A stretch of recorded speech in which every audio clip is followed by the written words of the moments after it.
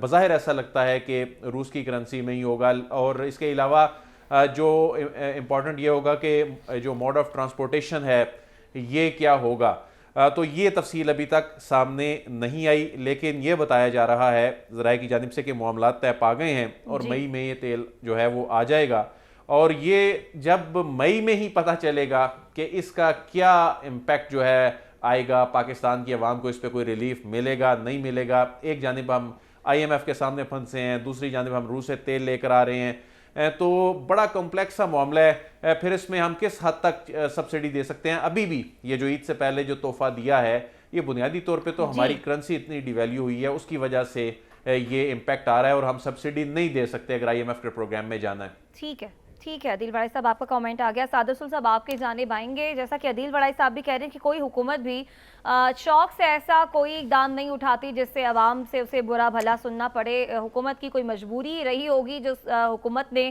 اچانک سے عید سے پہلے ہی 10 روپے پیٹرول کی قیمت بڑھا دی، لیکن وہ ہمیں بتا رہے ہیں، خوشخبری دے رہے ہیں کہ مئی تک یہ جو روسی تیل کا معاملہ ہے کچھ نہ کچھ مئی تک جو ہے ہمیں اچھی خبر مل جائے گی۔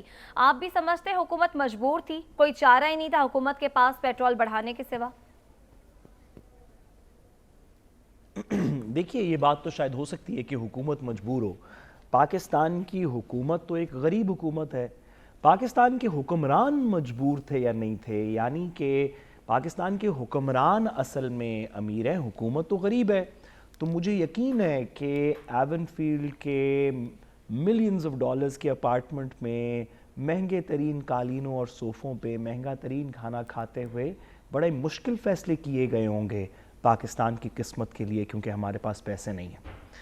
جو دوسری بات ابھی کی عدیل صاحب کی بات بالکل درست ہے کہ پاکستان میں اس طرح کی بہت سی ریفائنریز ہیں، اگر بہت سی نہ بھی گئی تو کم از کم چند ریفائنریز ایسی ضرور ہیں جو رشین کروڈ آئل کو یہاں پہ ریفائن کر کے استعمال کرنے کے قابل بنا سکتی ہیں۔ جی آپ کو یاد ہی ہوگا کہ جو مجھے یاد پڑتا ہے، اگر میں نام غلط ہوں تو معذرت خواہ، کہ اسحاق ڈار صاحب اور مصدق صاحب نے اب سے 1 سال پہلے جب عمران خان صاحب کی یہ راشن تیل کی ڈیل کی بات ہو رہی تھی تو کہا تھا کہ یہاں پہ وہ مشینریز، یہاں پہ وہ کیپیسٹی ایگزسٹ ہی نہیں کرتی۔ انفیکٹ اس طرح کی بات بھی کی گئی کہ اگر اس طرح کا کوئی معاہدہ ہو رہا تھا تو اس پہ تو نیب کا ایکشن ہونا چاہیے، کیونکہ آپ ایک ایسا تیل خریدنے لگے ہیں جو یہاں پہ کیپیسٹی ایگزسٹ نہیں کرتی۔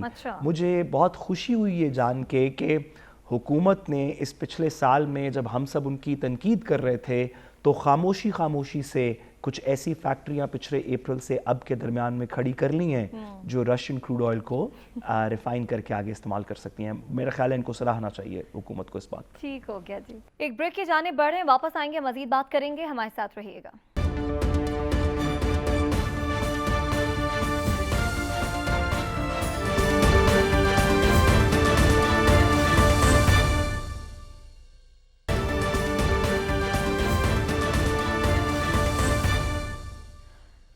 ویلکم بیک ناظرین۔ بریک سے پہلے رانا ثناءاللہ صاحب پریس کانفرنس کر رہے تھے اور وہ کہہ رہے تھے کہ 14 مئی کو الیکشن نہیں ہوں گے، جتنا مرضی زور لگا رہے ہیں الیکشن اپنی مقررہ مدت پوری ہونے پر ہی ہوں گے۔ آیا کہ حکومت کا جو کہنا ہے کہ ایک وقت پہ الیکشن ہو، حکومت اس پر قائم ہے۔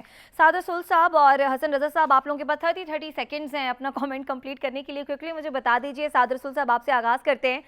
رانا ثناءاللہ جس طرح کی سخت بات کر گئے، اس ماحول میں جو ماحول بنا رہے ہیں سراج الحق صاحب